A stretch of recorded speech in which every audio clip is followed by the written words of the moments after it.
conversation where, as I mentioned earlier, we're discussing matters oil. This morning, the president should be flagging off at the port of Mombasa the consignment of export of 200,000 barrels of oil to the international market. It's an exciting day for Kenya, and we want to discuss and see what this means for the economy. You'll remember that the first discovery was made around 2012 in the South Lokichar Basin in the Turkana area, and the country has made a number of steps, including passing various legislations just to try and streamline issues of revenue management and discussions like profit sharing around this particular subject. So in studio, I'm joined by two gentlemen. I have Tony Watima, who is not a guest here, he's actually quite a regular, and we'll be discussing matters around this with him. He's an economist and a columnist with the Business Daily. I have Mr. Ibrahim Wathane, who is the chair of the Land Development and Governance Institute. Welcome to the show. Thank you very much. And just to lay the conversation for us, it's a big day for Kenya. We're having the flagging off of 200,000 barrels. How significant is this for the country? Tony, if I could start with you from an economic standpoint, particularly because we understand that this is fetching about 1.2 billion shillings in revenue, I should just mention. Okay. Thank you for having me. I think there is not much that we can say about it at this point in time because it's a pilot scheme as it's being early oil pilot scheme. Yes, and the EOPS. Yes. And so the pilot scheme itself is understanding the venture that the project we're doing, the type of risks that we expect in this kind of thing before we go large scale. So it's about collecting information, market data, technical analysis, capacity assessment, all those kind of things. And so the barrels that we are flagging off today, it's something that we've transported for 18 months. Yeah. It's not a one-time thing. We can say we are pumping out 200,000 barrels a day. And so the significance of it is that we are trying to understand to de-risk this project. It's viable at this point in time, but we are trying to establish what are the risks around this oil exploration and extraction. And so how do we gain more value? On where do we de-risk and gain more value? So that's the essence of what we're doing today. So the link is that you're trying to understand from extraction, you're connecting it to the international market. Yes. So all that supply chain is what we are looking at this point in time in the pilot scheme itself. Okay. And so that's the main significance of this project. Before I come to Mr. Ibrahim, just to stay with you a bit, Tony, the president indicated that this particular consignment fetches about 1.2 billion shillings. Yes. And if you work that out, it comes to about $60 per barrel, which I thought, considering the OPEC benchmark price of 63 at the time, yes, was a favorable discount for a country like Kenya just testing the market. What do you yes, think? I think, yeah, I agree with you. I think it's a good price that we got. We look at our quality. They talk about low sulfur and quite waxy oil. So it means that we don't compete at the quality levels of the finest crude oil that is out there. So I think at 60 we got a good price for it, and so we're hoping that as the oil pilot the pilot scheme continues for another 18 months, I think the prices will be favorable for us, that we can still gain more revenue. Okay. Yes. Mr. Ibrahim Wathane, just to bring you on board on this, what are your initial thoughts? How significant is this as a day for Kenya?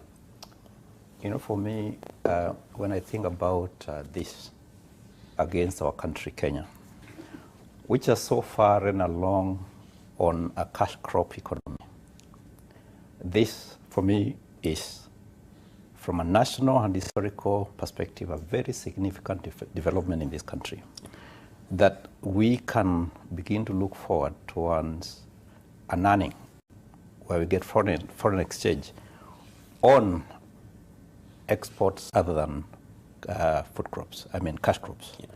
Yeah.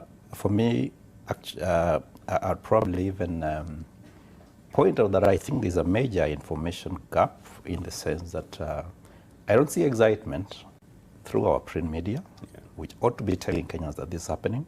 I don't see excitement from the political drivers, yet this, in my view, is a very major, is a very significant development in the economy of this nation. Don't forget that Tullow is an international company. So for them to risk to invest in the exploration and the production of oil for the last several years so far, it says a number of things. It's not just in Kenya that they've had to explore and produce oil. It's various places in the world. So it does tell you that there could be a fairly good future in this. And I think going forward, what will be important will be to interrogate the gains that will come to the country, the county, and the community. And as I probably close my opening remark, I think it's also good to appreciate that right from the economy, the community at the ground, coming through to the county and then the national government, there's been a lot of work in trying to precipitate an enabling environment, which, you know, in a new venture like oil production is absolutely ununderstood. A lot of high expectations. But despite all that, the community, the county government, and the national government have been able to allow to create an enabling environment for Talo to begin to do business, to the point that we can now flag off the first assignment. Yes. Yeah. Thank you. And Tony, just to pick up from what Mr. Madhane here is saying, he's spoken about this being an avenue for revenue diversification for the country. There's always the concern around what we call the Dutch disease, that countries, we have had a number of cases, Nigeria, Ghana, Gabon, who discover oil and then they abandon the initial industries that they used to rely on. How well do you think Kenya is prepared just to ensure that its economy remains well diversified and adequately balanced to cushion shocks that could potentially come through the price of oil? Okay, let me first try to answer that question with the timing itself. When we talk about revenues from government itself that we might gain in terms of budgetary support, that kind of a thing, Talo says that the earliest opportunity we can have that is 2024. You should mention they extended it from 2022. Yes, they extended from 2020 to 2024. So that's almost 5 years from now that we can talk about revenue from government. In the early oil export scheme, the revenue that we're getting, like the 1.2 billion, still goes to the construction itself, the development of the oil itself. At this point in stage in time, we are at exploration stage. And so we wrap up the exploration stage with an early oil export scheme. Sure. Then we move to the development and construction. That's where we now develop the large-scale production itself. Yeah. We're moving goods and we're moving capacity issues that deal with the technological perspective of it. So we are building the oil pipeline, we are building the logistics itself, we're establishing the roads that are needed. So the large-scale thing. So the production phase comes after, which is 2024. So all the revenues that we're getting today, and you look at the kind of a deal that government signed within the oil export scheme, all these revenues still goes back to the production itself. Sure. You're trying to construct and develop the large-scale infrastructure itself. So for this period in time till 2024, government will not get revenue on budgetary support. Mm-hmm. It still goes back. It's being plugged back to the project itself. Yeah. So back to your question, that I think Kenya is quite a diversified economy. We are a little bit dependent on our agricultural side, around 30%, the majority. But I think we are quite diversified, that a budgetary additional support coming from oil itself might not make us that we might move away and focus on oil itself. We talk about, Talo talks about, I think the maximum is around 100,000 barrels a day. So you talk about a revenue of expecting, according to prices, fair prices, we might get 150 billion. You look at our budget, 150 billion is a small amount. Especially on the deficit side. Exactly. Yeah. So it's not something that we might move away like the Nigerian way or Angola, that we largely depend on oil revenue in terms of budgetary support. So we are not at that level that our production capacity cannot allow us to refocus that our oil revenue will be the biggest revenue earners in terms of budgetary support. That sounds like it should be some saving grace. But before I come to Mr. Mwadhane, just to really put you on the spot, Tony, having written about this subject of oil for quite a while now, what's your sense around where Kenya's break-even price would be? Because that's a key question whenever it comes to an oil economy. Yeah. Because if you look at the Nigerian budget, for example, they table the budget and they do indicate that if we produce at this price, we'll be just breaking even. So the higher the better. If we fall below this, we'll be in trouble. Yes. And we saw it in 2014 to 2016. Yes. What's your sense around Kenya's? I will use the break-even point with a different side, because we don't have the cost of the project itself from Talo, the general cost that we can do that. But the economic viability of having this project, the price is around $50 to $55. The moment we go below that, we will be incurring losses in the production and extraction of petroleum. So the favorable oil pricing that many people have done is around $50 to $55. Okay. Yes. So right now at 60, we are on the We are safe doing side. okay. All right. And to come to Mr. Mwadhani, you spoke about an enabling environment. And I would like to know, especially from the land side, because there were a lot of discussions around compensation, acquisition of this and that. How has Kenya's environment been as far as facilitating us getting to this point been? Maybe before I get to that, allow me to, in the perspective of the Dutch disease that we know some countries suffered, mention that it would be useful for our country, the national government and the county government, to be very careful with the Turkana as a county. Remember, if you look at all the national indices on Turkana, poverty, enrollment, school enrollment, mortality, they are all below national average. Yes. And the risk that that this being looking like a big opportunity within the county, that there can be a shift in focus from other sectors of production within the county to put too much emphasis on oil. Yet from what you already hear from Tony, we are not looking at earnings soon, real earnings. This is, we are probably just soaking up the production costs at this particular stage. And even beyond that, which I know we'll get into, remember, if you collapse whatever the community and the county government will get from the oil earnings, it may not be overwhelmingly good to totally shift the livelihoods of the communities in Turkana. So it should be important at this particular stage, even as we flag off this consignment, to remind the county government and the national government to communicate effectively within Turkana County that this should be treated as just one of the other sectors of development. Remember, they do livestock production. Yes. And if you've read a bit about Turkana, you'll notice that they're also experimenting with a bit of irrigation agriculture. So it would be a good thing if they treated this as one extra in the basket, but not forget about the rest of the sectors in the basket and focus only on the oil earnings.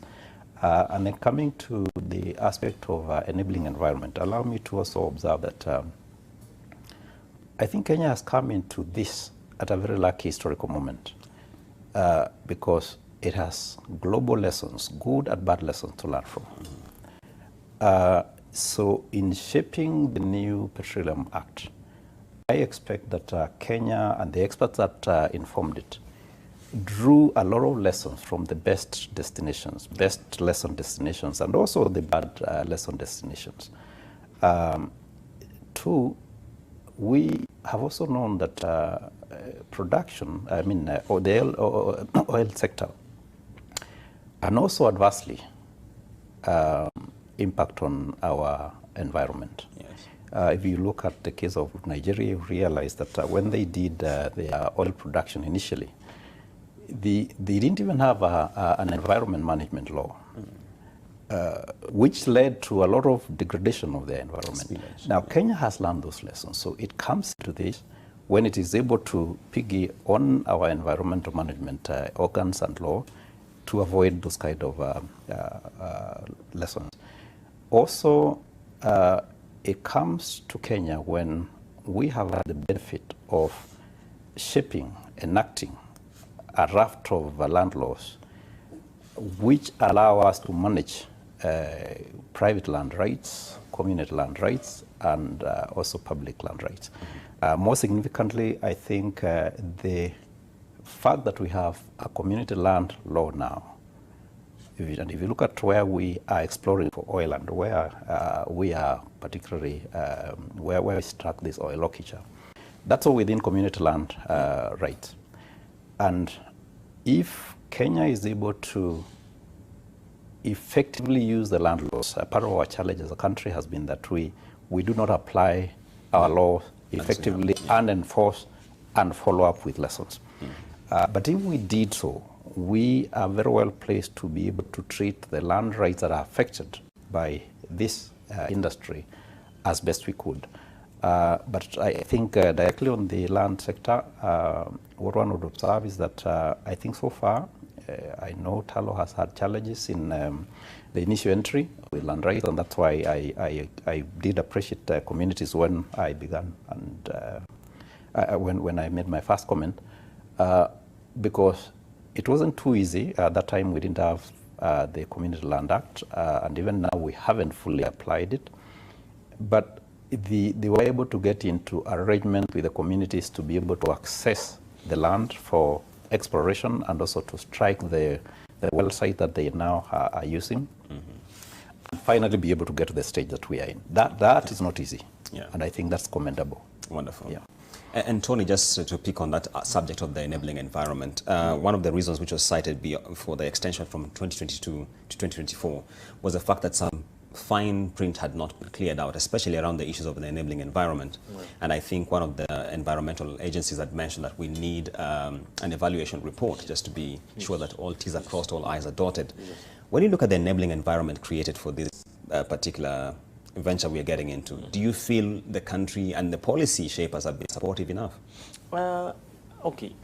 First is that I talk about environment, what Ibrahim is talking about. I think there is a point in time in this oil pilot scheme that an environmental impact assessment report has to be done. I think that one is in the pipeline. And so we will want to look at what exactly are the environmental costs and how do you mitigate environmental issues around it. And so I think we are lagging behind on the environmental impact assessment at this point in time. Yeah. But looking at the general enabling environment, I think the main thing is that Talo comes in as a contractor. The main owner of the project is government itself. And this is at the doorstep of government that you're able to create that enabling environment. One of the main things that we saw in this oil exploration, oil export pilot scheme is that you look at insecurity issue. Yeah. In the first month that this project started, yes, there was disruption for more than a month. And so the issue was that the government was not addressing insecurity issues and banditry. And so those are the risks that government needs to come in and try to establish. And this is the point of this pilot scheme, that you're able to establish risks, and then government is supposed to come in and try to de-risk those kind of things. And so we have not had so much information about this, especially data and the technical and capacity assessment, so that even us on our side as policy analysts and even media guys can hold government to account, because I think the project itself, the contractor might be able to establish what are the risks, what are the problems that we are having in terms of enabling environment. And so on the other side, it should be government's obligation to try and work on those things. So I think I'm hoping that at the end of this project, more information about this pilot scheme will be shared, because at some point in time, it's also a yardstick that you can use as a proxy into establishing that how prepared are you in terms of investment attraction, especially in the natural gas exploration. When you talk about not only oil, but you talk about other resources in terms of extraction. How well are you prepared in terms of infrastructure capacity, in terms of capacity building, assessment, and technical know-how, and all those kind of things. So those are the things that we will want to look at, and the main essence of this pilot scheme will be that we'll want to look at, are we ready for such kind of a thing? Okay. And Mr. Modani, if I could get back to what you're saying, we keep on speaking to agencies undertaking government projects, for example, Ketraco last week. And one of the challenges they cited is because of this land question and the issue of compensation, etc. People demanding a particular valuation for compensation, which perhaps doesn't make even market sense. And one of the steps which has been taken is to propose reform in the area of land indexing. Yeah. And I think I would like to get your thoughts around how this has potentially impacted this whole oil landscape.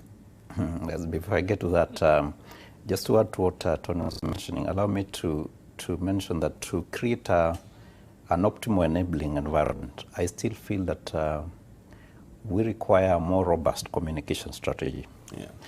At two levels. The first level is the county government and the community.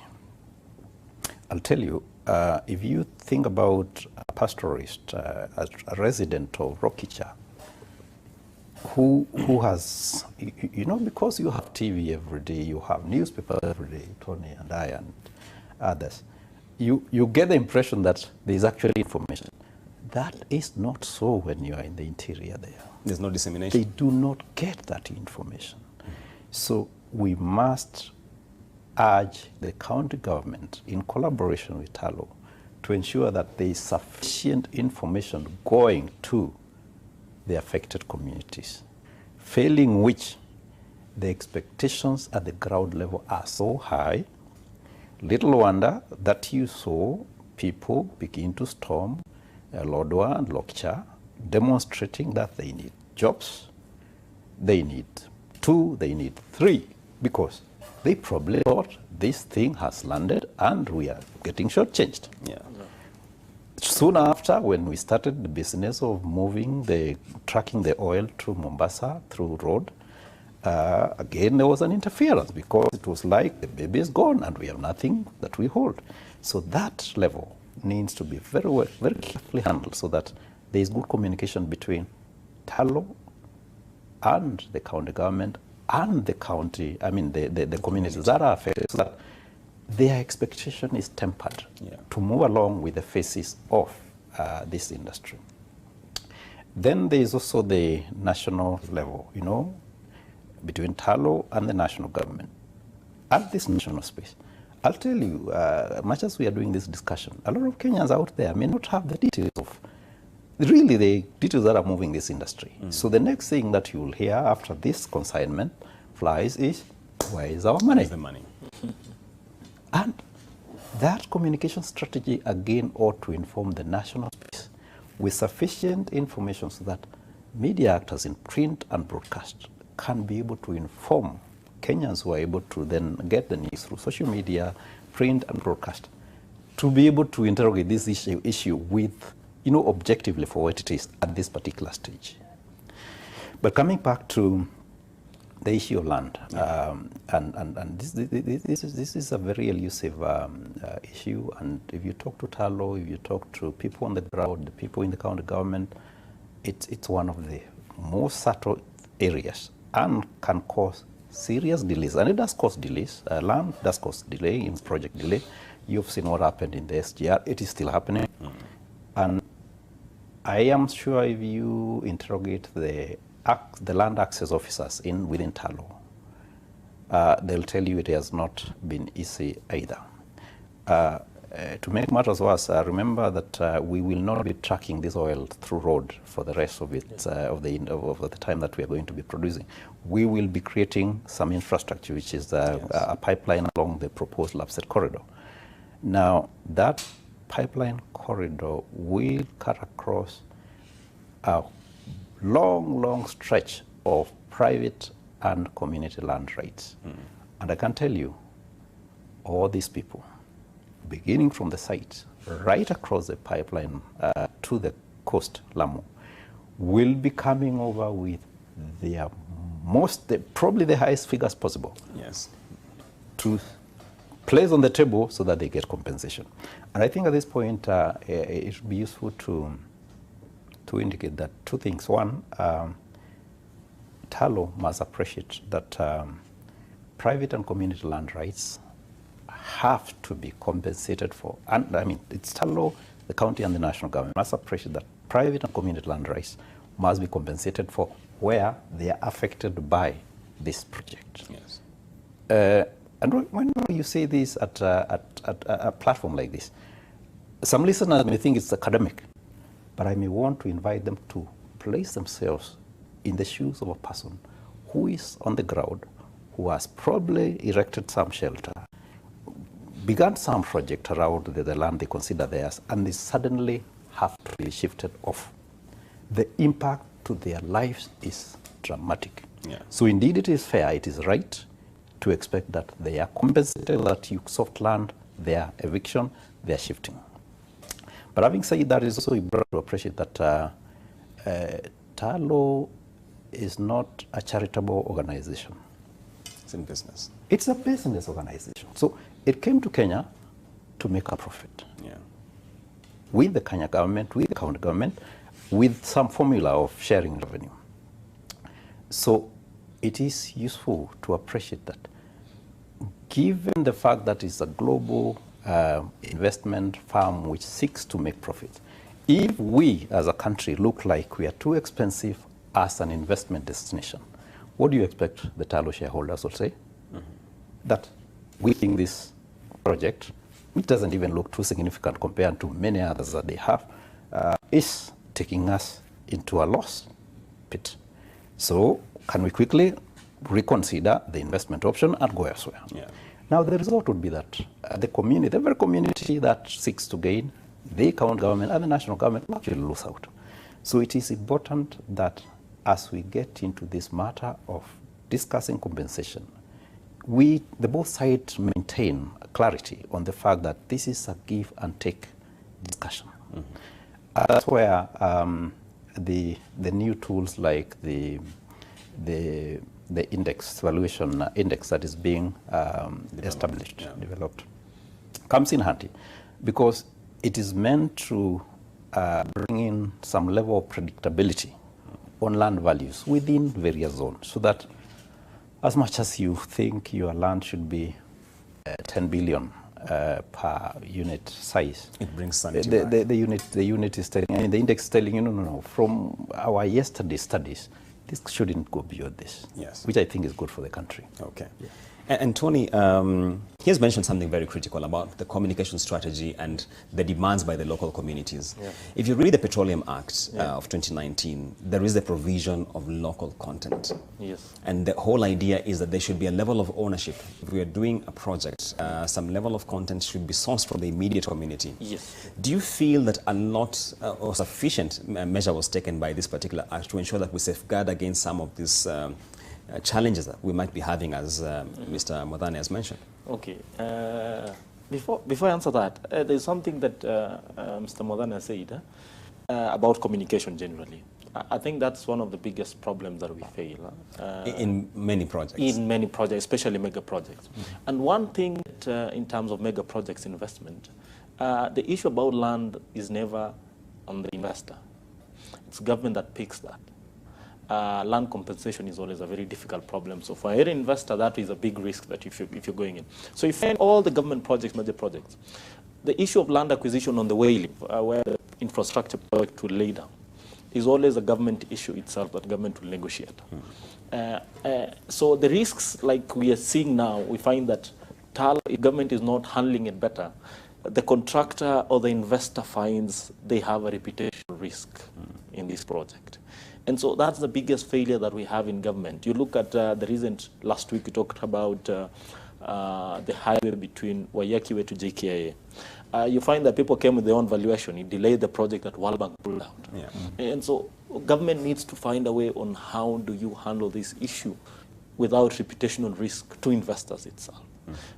So that will be my additional point to him. But talking about local content itself, I think we placed very good metrics on our local content. But the issue is that in such an industry of oil and gas, in terms of standards that needs to be met, everything is on international standards. Yeah. So scaling up of content from locals, participation in terms of supply chains to this sector, in terms of capacity, in terms of employment, takes a while. An example that we tell many people, and people don't believe, is that at one point Talo advertised that they need eggs. You need to supply eggs, I think it was 1,000 trees. And you need to meet certain standards. There is no one in Kenya who delivered. It was gotten from South Africa. Yeah. So when we talk about local content, I think there's also an aspect of how do we prepare ourselves to meet those standards? How do we understand those standards? Even the information itself about standards, what is expected in this sector itself, is one of the main things I think it's missing. We have put good laws, but we need to inform people how do you scale up that you meet these standards? Because there are huge opportunities in those, but the Talo itself will want to work with local, because I think it's cost effective for them at some point. But we find that the capacity itself, we don't have it yet. So I think over time, we're trying to build those capacities in terms of employment. You talk about, one of the main things has been that you talk about guys who do welding. Welding. So the many welders we have are artisan welders. But on oil and gas, we need professional welders We have, I think, less than 10 welders in this project itself. So that technical capacity, I think we are lagging behind. We have the laws, but I think main thing is that we need information on what are the standards and how do you meet those standards in terms of local content participation. Mr. Modhane, you seem to be in agreement with that view on local content. Yes, and I need to observe that broadly the oil industry is new to Kenya. It's so new that it's caught the media flat-footed, it's caught our institutions of higher learning flat-footed, it's caught the tertiary level institutions flat-footed, and at the local level where you expect the communities and the business community to tap from the opportunity, they don't have the capacity. So, and oil and gas is just going, it's going to scale up in this country. Remember, we also have reserves that have been struck at the offshore, which are still under exploration. So it could get bigger. Yeah. So I think it's important to flag the fact that if the local content provisions in the Petroleum Act are to take effect effectively for our communities, for our country, we go to start right up. The institutions of higher learning must introduce courses that speak to the extraction industry. We need to have professionals who are well-trained to see through the design and monitoring and finally decommissioning of projects like this, and what are the catches. In fact, as we talk about revenue sharing, the big question to me pops up on who indeed is able to audit effectively to see what are the permissible costs for tallow, so that by the time you have a cake to share, you are sure that's actually the right cake. Yeah, the right cake. It's a very complicated equation that you're looking, because it's a whole set of factors that you're looking at. So universities have that challenge. And then you come down to the tertiary level and vocational training institutions. They go to look, it's like mapping the industry and finding out what are the skills that are needed at different levels. Yeah. Then begin to prepare people who can learn in that direction. Then go to the ground, and you have all manner of business people. You take an industry like that to the ground, and you're talking about food, you're talking about leisure, you're talking about textiles, you're talking about a whole set of consumption demand. But are they prepared to provide it? Tony is talking about a simple delivery all the way from South Africa. So I think it's also important for us, as we await this flagging off, to appeal to Talo and the county government to map out the needs at the local level, so they begin to see the areas within which they can do capacity building, empower the business community and the other residents within Turkana County in general, so that a bit of landing within the county can effectively happen. And it could come through a whole set of things, because you see they are looking at social benefits like schools, health center, enhancing water points for the communities. I would put in there this thing of trying to explore, because if you go to the north of Kenya, you know, some areas are very arid, very difficult for agricultural production, but some are actually quite good. Yeah. So a bit of mix, including enhancing agriculture in the areas that are suitable, and where you can do irrigation, because they have mega capacity to also be able to pump water from boreholes. See how you can enhance that, so that you have production within the areas that are suitable, that can support the communities that are being attracted by the tallow investment. At the same time, to cushion us against the climate change concerns that we have, also encourage tree planting. They can actually get into tree planting and see how best this set of opportunities can converge with the opportunities that they are bringing in there, so that ultimately, when the project flags off, and when it is gone, we shall be able to say, look, when Talo came, this is what happened to Turkana County, this is what happened to the nation of Kenya. We'll be looking at capacity that can continue beyond that site. Okay. And Tony, just to stay with the subject he has raised around revenue sharing and still on the capacity building at the grassroots. If you look at the revenue sharing formula prescribed in the Petroleum Act, the national government, I should say, should take 75%. Yes. The county government should take 25%. And then the remaining percentage, 20% rather, then the remaining 5% goes to the local community. Yeah. Which local community will be advised by a council, based on what I was reading? Do you feel they're adequately capacitated as far as revenue management is concerned? I think on national level, we have a sovereign wealth fund enacted in law. And so it gives the kind of steps on how these revenues are utilized. And so we looked at the best sovereign wealth fund management within the world, and we tried to borrow a few things here and there. I think on the national level, I think we have the specific laws in place. At the county level is where my worry will be in terms of how do you use these funds, especially in capacity building, for people to understand from this side of community. And how do you build capacity that they can enjoy the proceeds of oil and gas within their community itself? I would wish that the county government would not use those revenues in terms of just on their budgetary support alone. But I think it should be channeled specifically on capacity building itself, on how do people enjoy the oil and gas resource itself. What are the community projects that will be coming up also in these, specific on the project itself. I think Talo itself as a contractor and the investor has done a number of projects in community development. And so we'll want to look at what are the other projects that we'll do for the community itself. So the gray area, I think, will be within the county itself.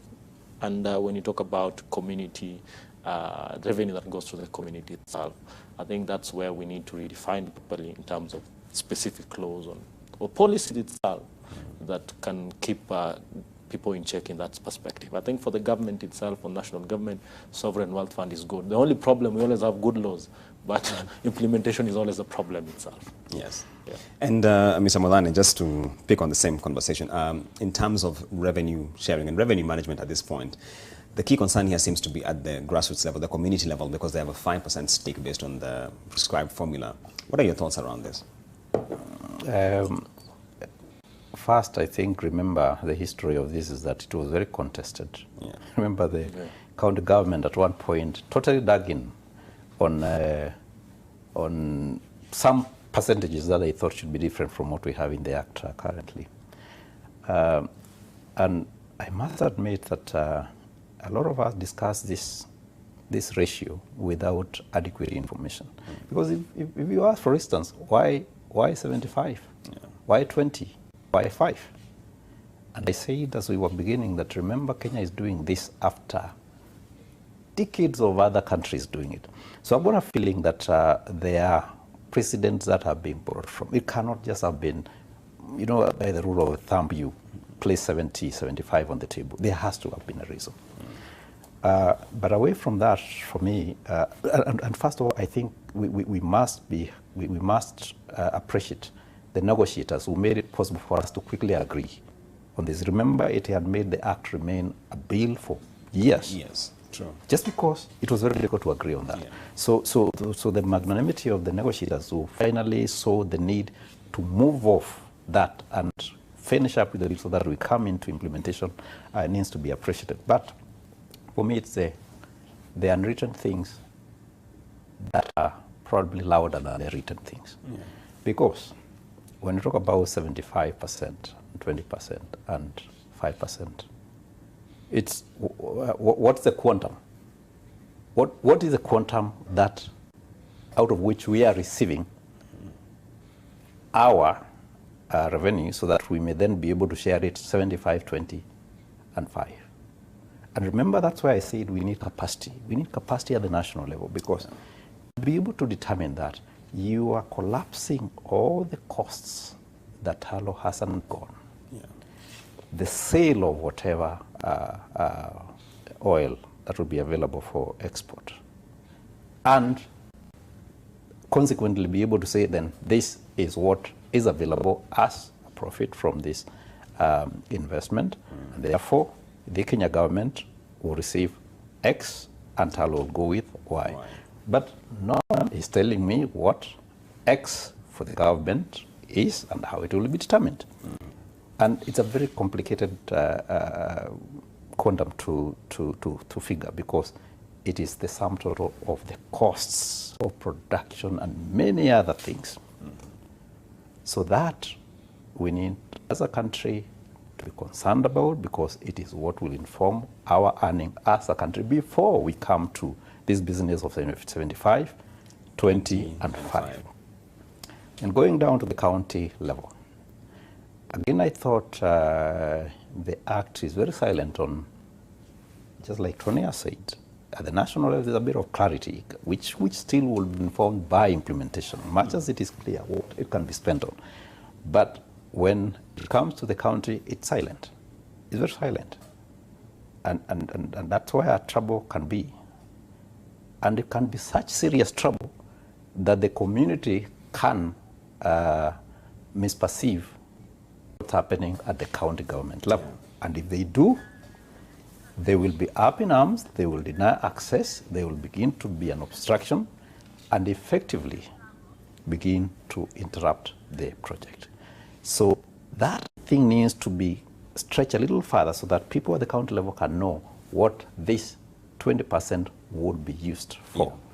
Then you go to the county, the communities themselves and their 5%, and this business of establishing a trust fund. Yeah.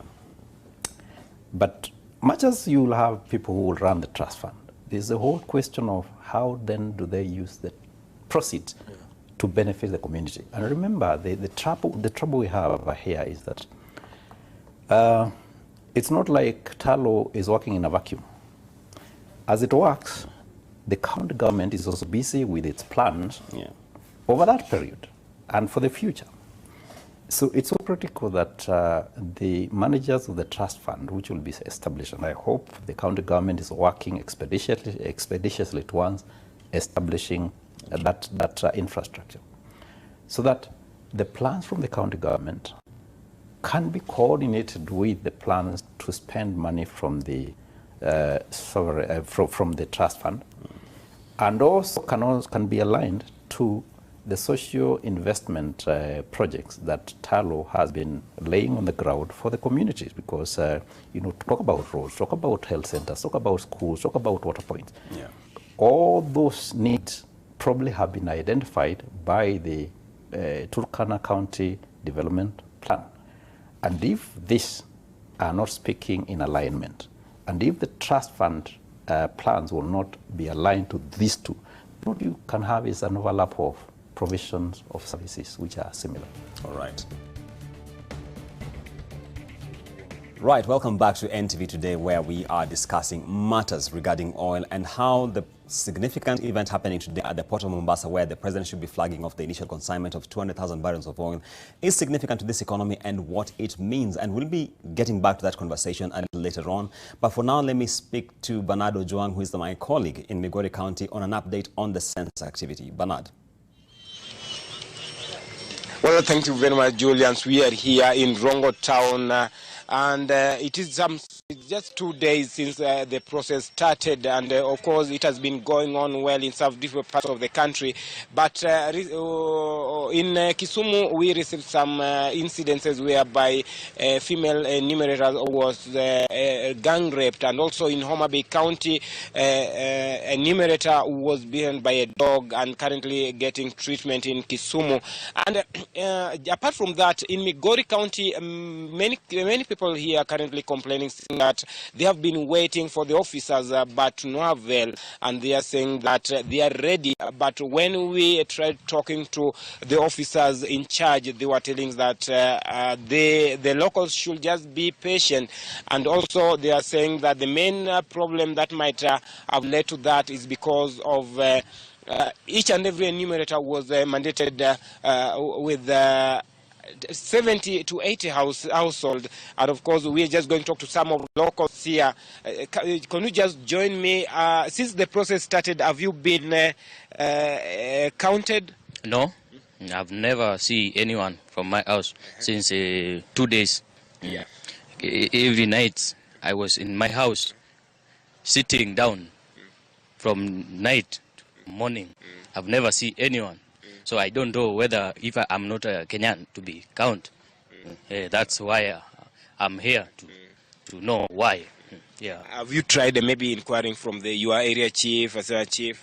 I've never seen because daytime I was at work. I'm at evening I'm at home. So I've never seen anyone, but we need, if possible, tunataka kawa naweza pea watu Kenya inaweza sema wewe umehesabiwa au bado, ndio tunataka ili hata tukiingia kwa town tunaweza ingia town.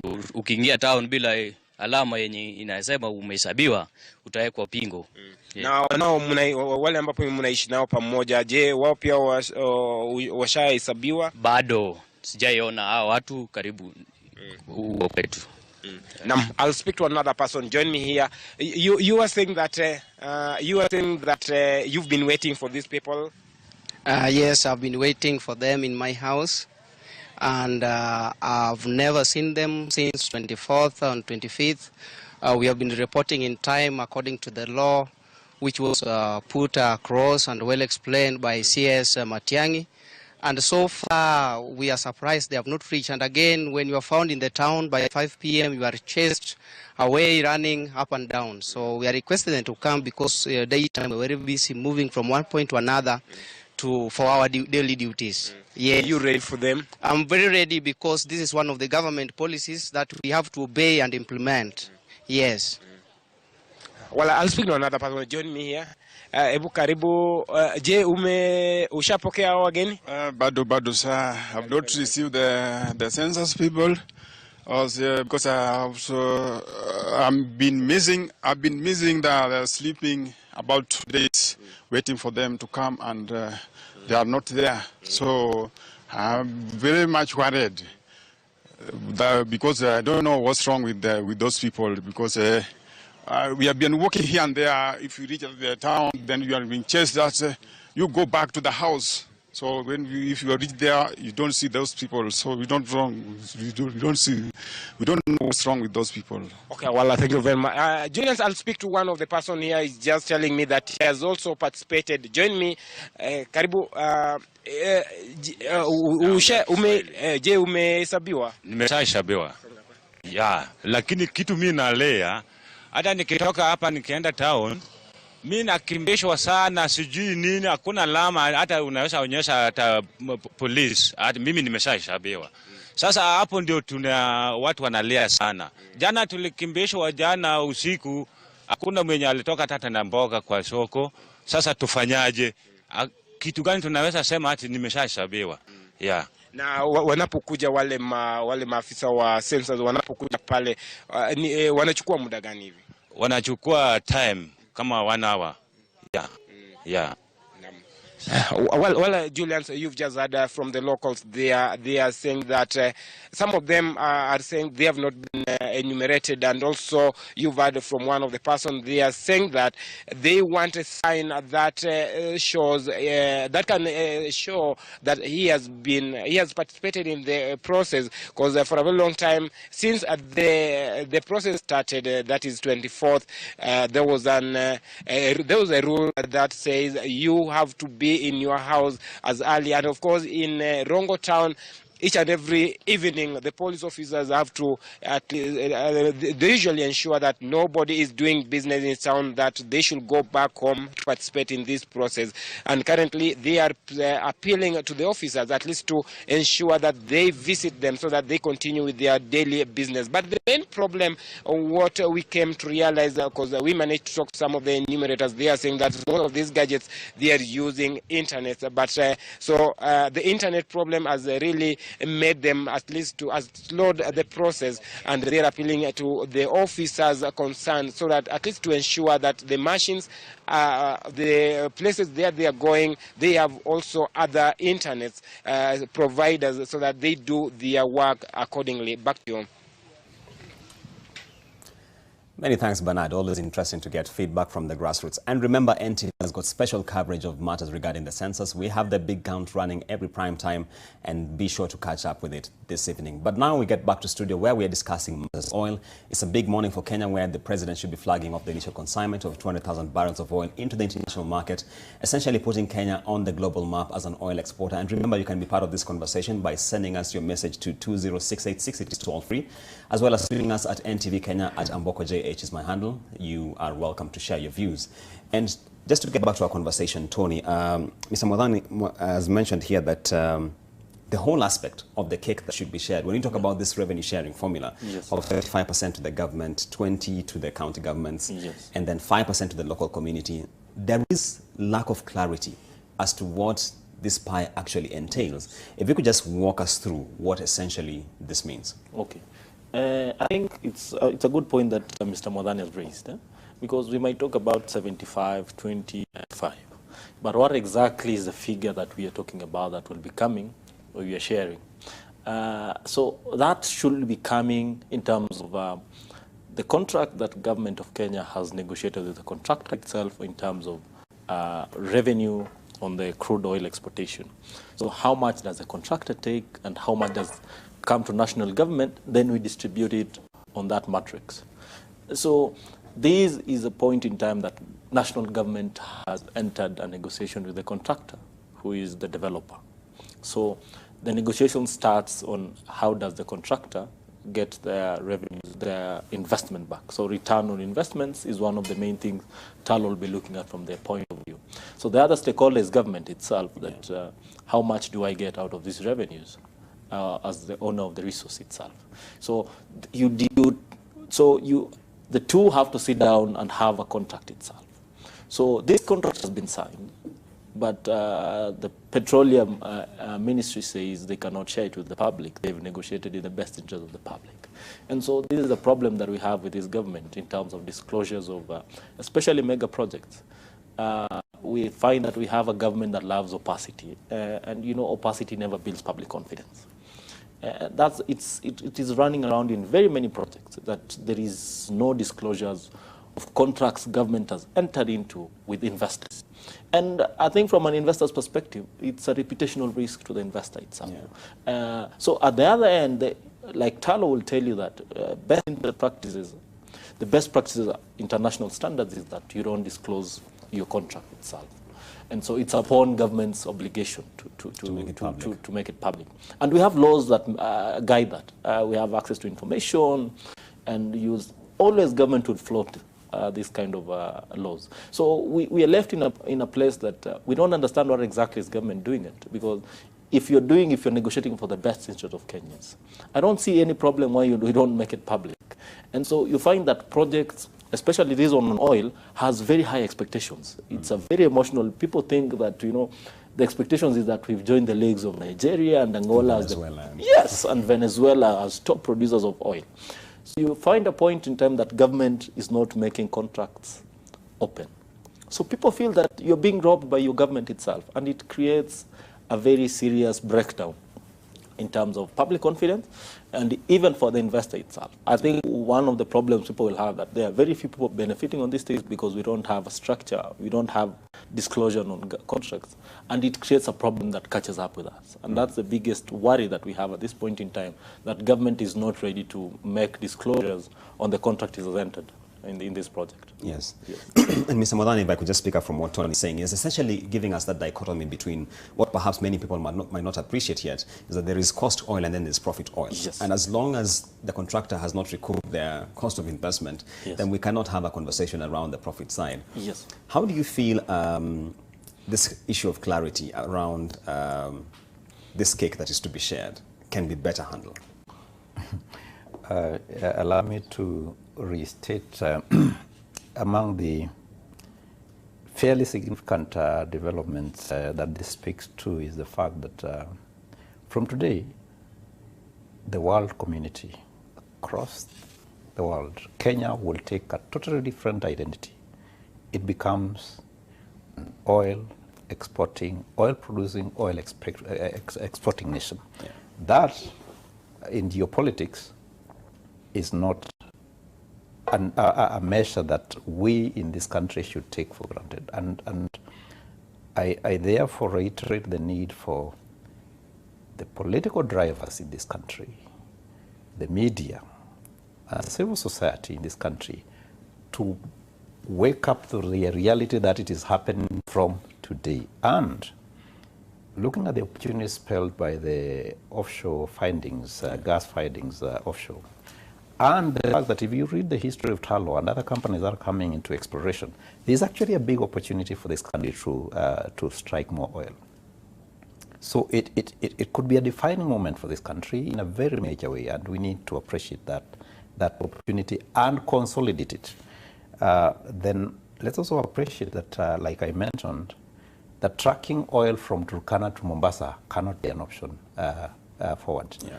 We will get a pipeline along the LAPS corridor, all the way from Turkana, coming through Marsabit, coming to Isiolo, Garissa, down to Lamu. Mm-hmm. If you look at that corridor, it moves parallel to our original transport corridor, which is Mombasa, Nairobi, down to Nakuru and Western Kenya, into Uganda. And there's no mistaking the point that development in this country in the last century has happened just around the fast transport corridor, inevitably, because it's easier to track goods, it's easier to transport. So there's a very huge opportunity spelled by the fact that through the oil tracks in Turkana, we are justifying the development of a second transport corridor in this country, the effect of which will be to open, not only to open intra-trade within northern Kenya, between the counties in northern Kenya, but also open up that corridor to speak with the existing transport corridor. And you'll notice that there will be a collapsing of economies between the fast transport corridor and the expected transport corridor, so that Garissa begins to speak much more closely with Nairobi through Kitui. Isiolo begins to speak much faster with Nairobi, and Turkana begins to speak to Nakuru and Kitale and Nairobi faster. And that is good for our economy. So this business of revenue sharing and perceptions and perceptions and expectations must be looked at in that backdrop, so that the government appreciates that this opportunity is huge if it went well. And therefore, it is important to, within the existing international best practices, begin to think about how best to get the public at the national and the county level and the community level to appreciate what kind of figures are we talking about, so that it's not beaten to give what there isn't. Yeah. At the same time, it is also taken into account for what there is. Now that's complicated, but I think the opportunity to our country requires that government handles this very carefully. I don't know what kind of public strategy they are going to use, so that we do not perceive government will be receiving more than indeed it will be receiving, or the county government for that matter, so that we beat them for what there isn't. At the same time, begin to audit what goes to the people from what we know the government has received. That's challenging, and within the existing best practices, global best practices, the government must just get a formula to communicate to the people of this country. Yeah. Tony, he's brought a very good point here, that from the global optic, Kenya is now viewed as an oil-producing and oil-exporting country. Yes. Never mind the volumes are considerably small compared to other economies. Yeah. And in terms of the implications that this portends for the country, we certainly, on the one hand, are hoping that no one is issuing commodity-backed loans yet. But what do you think is the implication here? I think we look at, generally we have in the world around more than 90 countries which are oil exporting countries. And so the significance of it is that you talk about an organization like OPEC, they comes in as oil exporting member countries and trying to address volatility of prices within the oil market itself. And so it's a market that it's well established. It has its main players.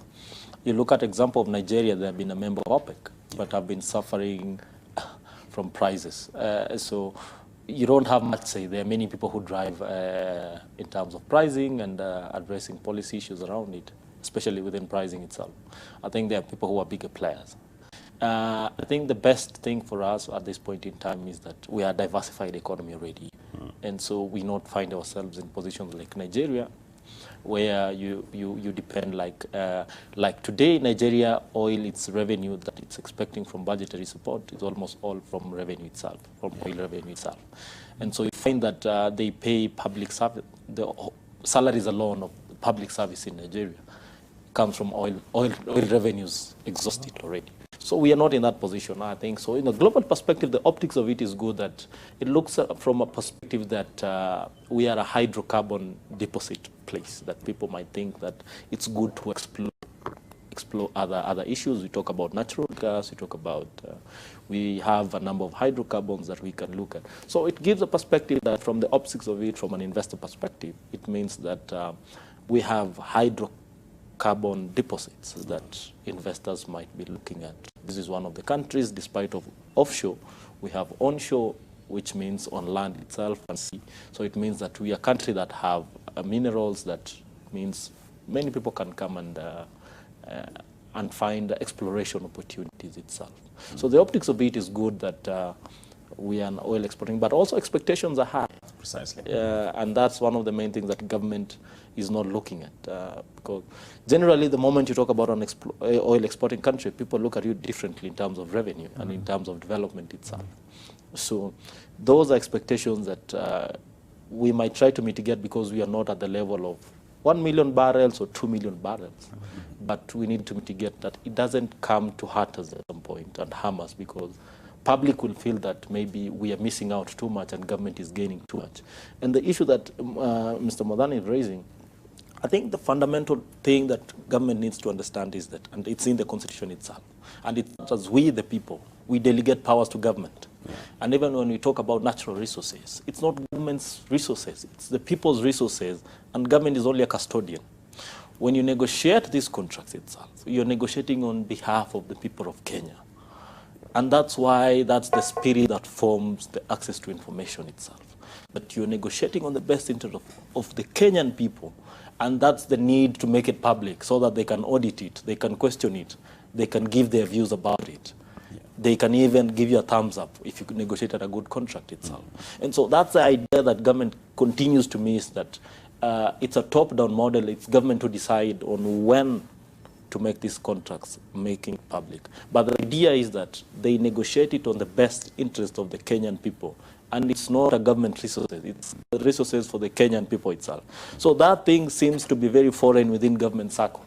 Okay. And I think it's a high time that we start moving forward in terms of effecting access to information itself. I see. Yeah. And Mr. Modani, we are cognizant of the fact that this is not just happening in Kenya. I mean, next door in Uganda, they have reserves worth 6 billion barrels. Yes. Which is quite considerable, yes, considering what we have here.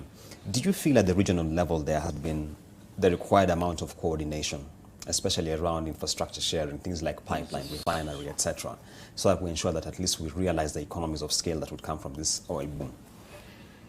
Yeah, I think there's been a bit of silence. But remember, this is the time there was a lot of concerted efforts towards speaking to each other, Kenya, Uganda. Yeah. And then halfway down the line, there was silence. But clearly, the economies of scale for us, particularly we, Kenya and Uganda, are fairly obvious. If, for instance, the pipeline that we have to develop, yes, between Lokicha and Lamu was to be used by the by our neighbor Uganda when they begin exporting oil, you would dramatically bring down the costs of it, because through economies of scale, cost per unit length will dramatically go down. You will optimize on that corridor tremendously. But it's good to be aware that business and politics are good and straight bedfellows. Yeah.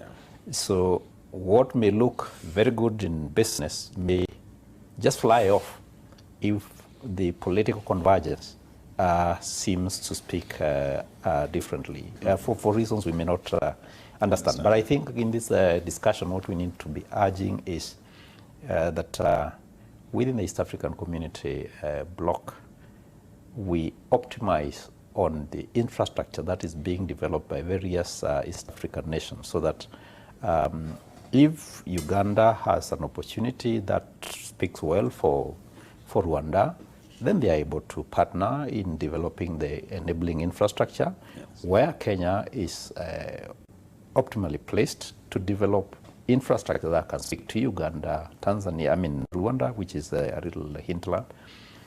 Then there's that cooperation, so that we bring down the cost of the infrastructure, the traffic, the flow on the infrastructure is optimal, and therefore we reduce the unit cost. Yes. Yeah. Tony, on the same regional coordination? I think one of the main things that I think Mr. Modane said it very well. I think in terms of business and politics, I think at some point they don't align.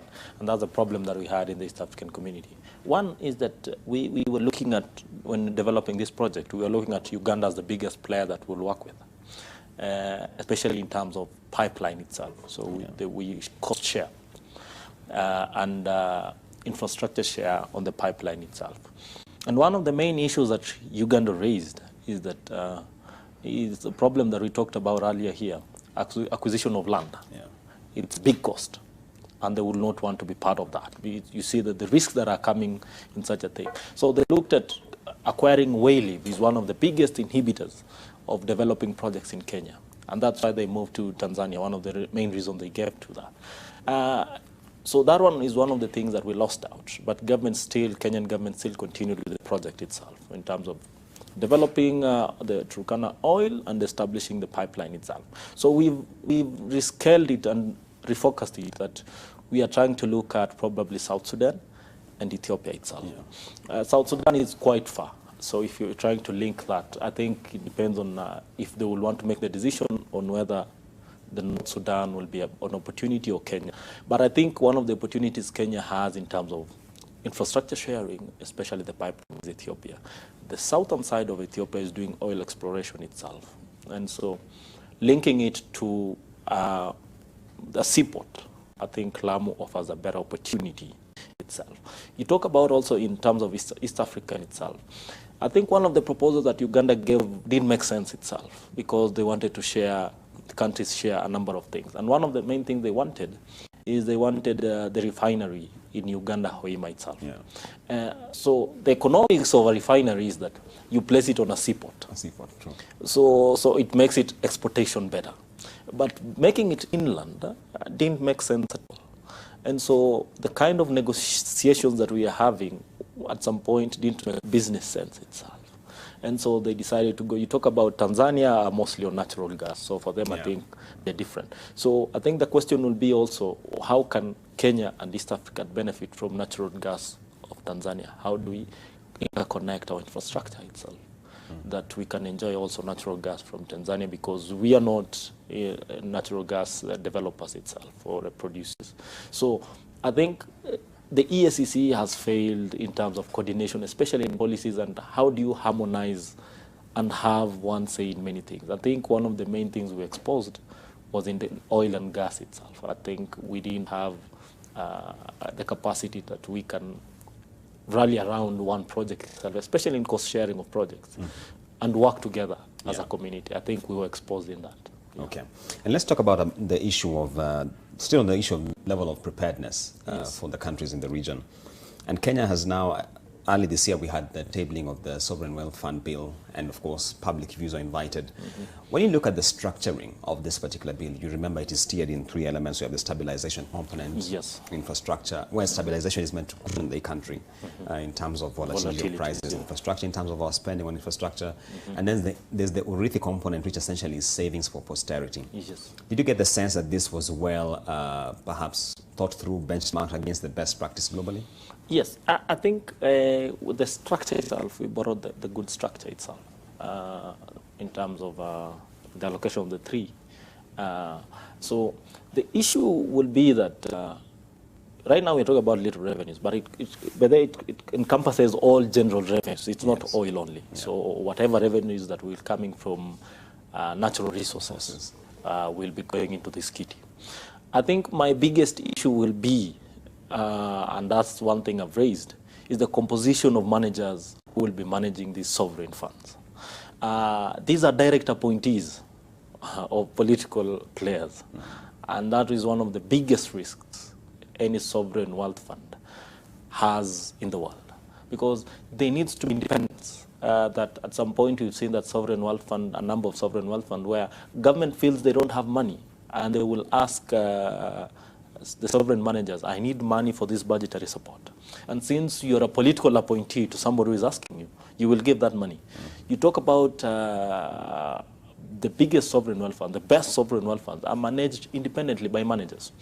Managers even brought from asset management companies. You borrow them from private sector itself.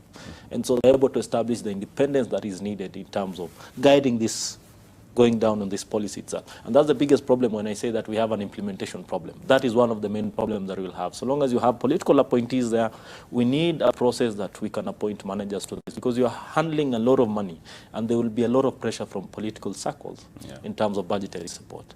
Okay. That's one of the main issues that I will have with the sovereign wealth fund itself.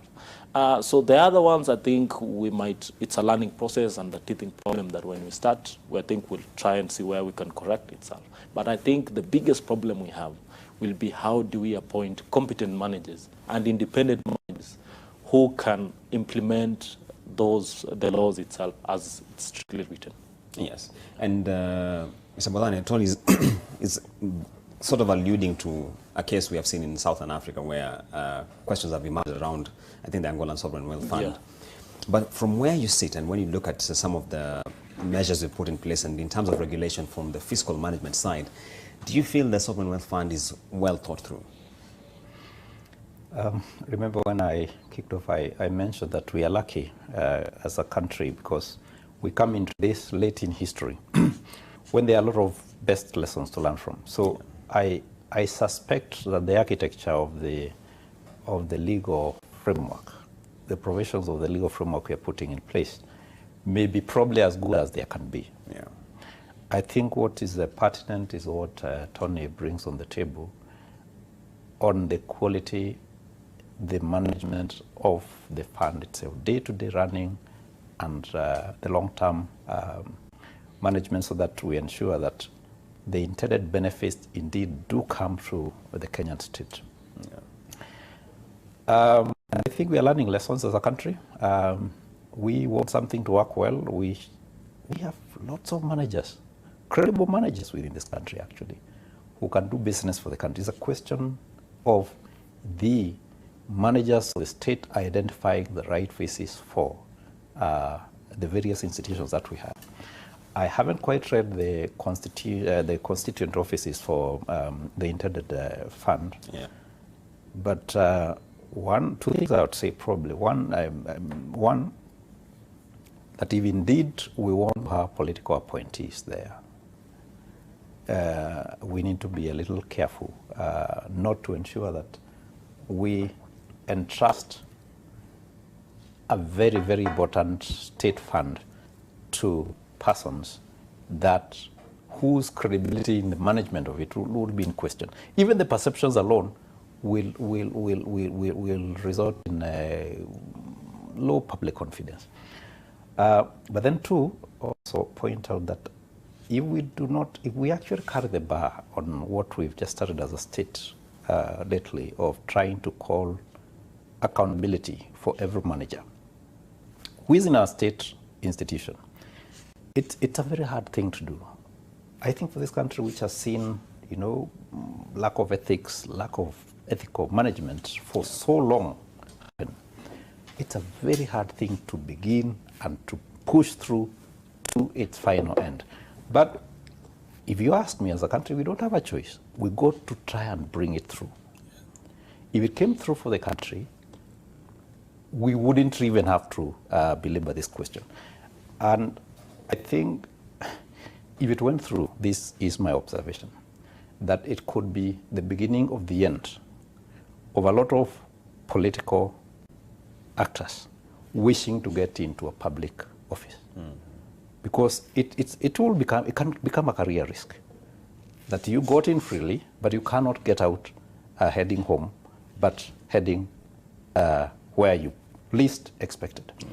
So there are two ways of seeing this. That one, if we feel we cannot have trust on the political offices that have to be appointed to manage the fund, then there's no bill that's casting stone. There's no act that is casting stone. We can revisit that law, so that we ensure that there is infusion of professional management for the fund. But even in the event that does not happen, and we mitigate, we follow through with the corruption interventions that we are currently seeing, then I would only be saying that probably if Tony, you thought that's your place to be, and you think you'll change the country, probably it would be out of naivety, because the end result would be the Tony who entered is not the Tony who leaves. Probably you leave and head to a different destination. So it could be done if we appreciate that public office really means work for your state, not work for your family and your tummy alone. And that is what we are beginning to see. It's hard for this country, but if you ask me from where I sit, we don't even have an option as a country. This should be intensified, this should be carried through until public offices are seen for what they ought to be. That you are there to serve the state, the country, your country, not to serve yourself. It's going to be tough, but I think the right direction in my view. Okay. And Tony, we began this conversation by indicating that the earliest of commercial exploration was moved from 2022 to 2024. Yes. And one of the reasons cited was that the final investment decision will not be reached until perhaps mid next year or getting into 2021. Many of us out here might be asking, what's the final investment decision, and why is it this critical that it is first of all reached before we finally get to that point? If you could just perhaps demystify this for us. Okay, one of the main remaining thing about negotiation on financing of this project itself that is pushed, there are a bit of pull and push here. It's negotiations of the final investments, fund investments for the project itself. We talk about the infrastructure itself, even the pipeline itself. I think around $3 billion is being negotiated for that. And so that's the final project for the cost of development and construction of the whole area itself. So preparing us for the large-scale production. And so the issue is that it's between government, its stakeholders specifically. So within Talo itself, it has partners, financial partners that will want to negotiate, and the other stakeholder is government. And so that negotiation has been delayed. And I think it was expected that it will be happening this year, and the financing comes this year, so that the project starts kicking off in terms of construction and development, the second phase itself. And that has been delayed. I think the issue has been not fine-tuned what exactly they need to agree on the financing itself. And so that has been pushed for. So the delay is that we're having a delay on the financing of the construction and development of the whole infrastructure itself. And so we're expecting that probably by next year, I think negotiations already end, but next year is when I think it will be finalized. And then we move to the construction phase itself. So I think that's the delay that we'll be having, and we're moving to 2024. The risk is that we're delaying the project itself, but I think it's out of our hands, because I think it's financial players within Talo, those who are financing Talo and the project itself, and government as a stakeholder, also representing Kenyan people, that the delay is coming up. But we're optimistic that I think it will be finalized. So we need the 300 billion to develop the infrastructural capacity, because my understanding is that we are not looking at just developing Turkana oil. We are developing an infrastructure that can be shared by other resources that we might explore later. They can use the same infrastructure. So I think at this point in time, when the project's still negotiating, I think a little patience will be good, but I think moving forward, we are in a better position in terms of development of oil in Kenya. Yes. And Mr. Modane, you've spoken quite at length about the issue of the Lapsset corridor and how the pipeline is affected. And many who view the press around news items covered on Lapsset might not have a very positive picture, because we have had court cases, environmental concerns around this. How do you feel the outlook is like as far as this is concerned? I think for the the viewer, it is good to just bring them to the graphic reality that if you're moving this stock, you need a more dependable corridor away from the road that we've used so far. And the best corridor will be a pipeline that runs along the proposed transport corridor, the LAPSSET corridor. And if you remember, it moves from Lamu, comes over to Garissa, moves over to Isiolo, branches off to Ethiopia, then continues all the way to Turkana. Now, I think for me, what I'll probably want to put on the table are a few things. One, that corridor is passing through a number of counties, cutting across Turkana, Marsabit, Isiolo, Garissa, then Lamu. Yeah. There are many counties. I think Samburu too. So there are bits and pieces for each and every of those governments. And one of the and the national government too, because you can first see what it spells immediately. First, security along that corridor must be enhanced. It's extremely critical that you appreciate that once you have such a major investment, you must then bring in the aspect of policing it effectively so that should anything happen, you're able to move in very quickly. Yeah. The second element of it is what we call speculative land use. You know very well when Kenyans hear about a corridor where there's going to be transport, the next thing you see is a kiosk and another. You know, all manner of developments next to it, all expecting that they will benefit out of the opportunity of the passengers and the working staff and the town that sprout. If we're not careful, you end up with a scenario whereby you have people to have to move tomorrow. Just because they had the pipeline may pass through here, they start developing. So the government needs to be extremely careful and needs to be ahead of the people. So that, because it knows where the corridor will pass through, we do have geospatial values of where this corridor will pass through.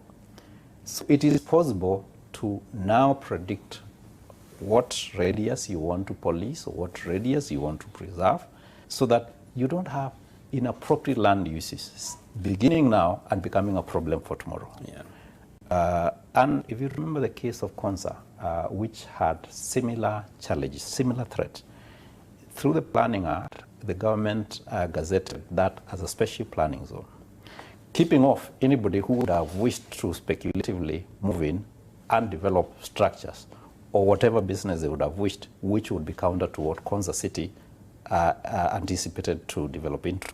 So similarly for the corridor, right from the source to Lamu, and this is going to be heavy, particularly as you get places like Lamu. Lamu is a very, very, very optimal destination. A lot of people see opportunity for Lamu because of the port group. So they will spread in interior.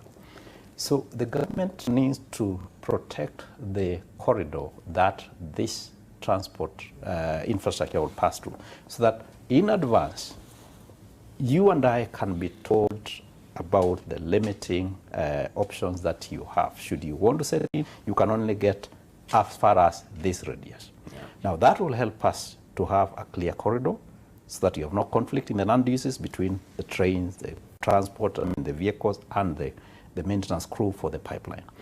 And the sooner that is done, once those plans are concretized, the better, so that that corridor is clear. Then the other aspect is that the whole corridor threatens existing land rights and land uses. So the government will have to be very careful so that we don't have what you call too much speculative pricing. Yeah. And indeed, we need to call into attention the National Land Commission here to move into office. But ultimately, it is going to have a role in this. And we really must avoid, and Tony alluded to, avoid the scenario whereby for instance, I was reading the other day about the section of Kino Road where the variation in pricing was so dramatic that the financial had to pull off.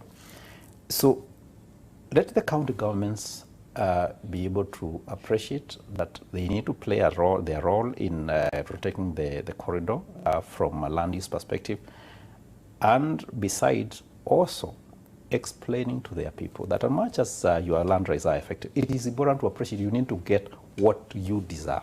Yeah. Not push government to have to pay much more than you ought to the extent that you make the project not quite viable until you make any investor who wants to go to Northern Kenya begin to think their options. Then ultimately ensure that we protect that corridor through gazettement of the band that is affected, so that we keep it free. All right. You've mentioned the issue of speculative purchase of land, and I've been reminded of a friend of mine who mentioned that his thoughts and prayers are with those who bought the tracts of land from Naivasha to Kisumu, hoping for the SGR to go all the way. But away from that, Tony, beyond today, so today we're having the flagging off, and this consignment gets into the national market. What next? Many Kenyans would be wondering, does this immediately come into our coffers? Okay. I keep saying that today's the project that we're having today is more symbolic than substance. It's symbolic that we are joining oil exporting countries, one of the list of oil exporting countries. And so we are wrapping up the exploration stage, which that we found oil, we found it's economically viable, and so we're extracting it and taking it to the international market. Then after that, we're moving from development stage. So we are now entering development stage. So all the revenues that we are getting will be going back in the development of this project itself. And so one of the main things we're looking at is how do we move to large scale. From large scale, then good full production level itself. And then we are good to go.